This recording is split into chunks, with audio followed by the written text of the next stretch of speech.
हाय नमस्कार, मी अमोल. बघा, एक महत्त्वाची न्यूज आहे आणि ती न्यूज म्हणजे फेक होती. मग कालची न्यूज अचानक शॉक म्हणजे एक तर दिल्लीमध्ये बॉम्बस्फोट, त्याच्यानंतर पुन्हा एक बॉम्बस्फोट केला तो म्हणजे सोशल मीडियावरती. ते म्हणजे झालं असं की लेजंड ॲक्टर धर्मेंद्र हे दगावले अशी एक बातमी पसरली आणि ती सोशल मीडियावरती व्हायरलसुद्धा झाली. अनेक चॅनल्सला त्याचा फायदा झाला.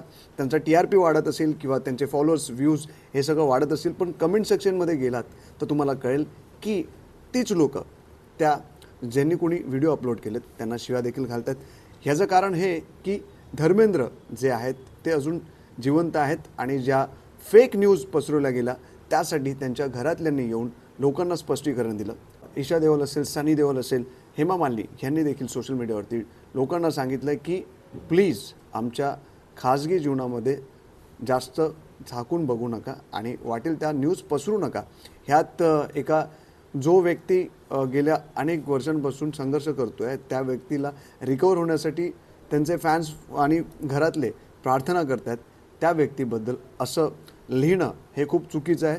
अशा बातम्या पसरवणं खूप चुकीचं आहे असं हेमा मालिनी त्यांच्या पत्नींनी सांगितलं. ईशा देओलने देखील सांगितलं की पप्पा आता रिकवर होत आहेत, त्यामुळे लोकांनी हे सगळं बंद करावं आणि ते बरे होतील ह्याची प्रार्थना करावी. 89व्या वर्षी ते दगावल्याची बातमी जी आहे ती फेक न्यूज आहे. धर्मेंद्र अजूनही चांगले आहेत आणि ते रिकवर होत आहेत आणि आशा आहे की लवकरच ते बरे होतील. आणि बघा, अशा ज्या न्यूज ज्यांनी कोणी पसरवल्यात त्यांना ही कळकळीची विनंती त्यांनी केलेली आहे घरातल्यांनी. मलाही हेच वाटतं की लगेच कुठलीही न्यूज त्याची व्हेरिफिकेशन न करता लोकांपर्यंत चुकीच्या बातम्या पसरू नका. त्यांनी थोडासा वेगळा परिणाम होतो आणि विचार करा त्या व्यक्तींवरती काय परिणाम होतो ज्यांच्याबद्दल ही चर्चा होते, त्यांना माहितीसुद्धा नसेल. सो मीडियाने देखील तेवढी दक्षता घ्यावी. त्यासाठी श्रेष्ठ महाराष्ट्र आम्ही असल्या कोणत्याही बातम्या दाखवत नाही, कारण आम्हाला माहिती आहे की कुणाच्याही खाजगी जीवनामध्ये असं करून काही मिळत नाही. फक्त व्ह्यूज आणि लाईक्स आणि कमेंट्समध्ये जीवनाचा खेळ करू नका.